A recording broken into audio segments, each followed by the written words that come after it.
కథలెన్నో చెప్పారు, కవితల్ని రాశారు, కాలాలు దాటారు, యుద్ధాలు చేశారు. ప్రేమలో తప్పు లేదు, ప్రేమలో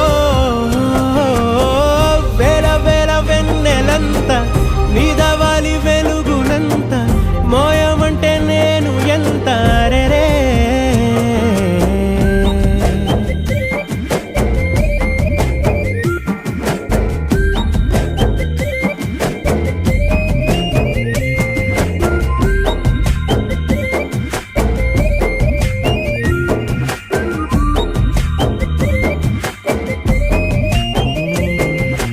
ఆకాశం తాకాలి అని ఉందా, నాతో రా చూపిస్తా.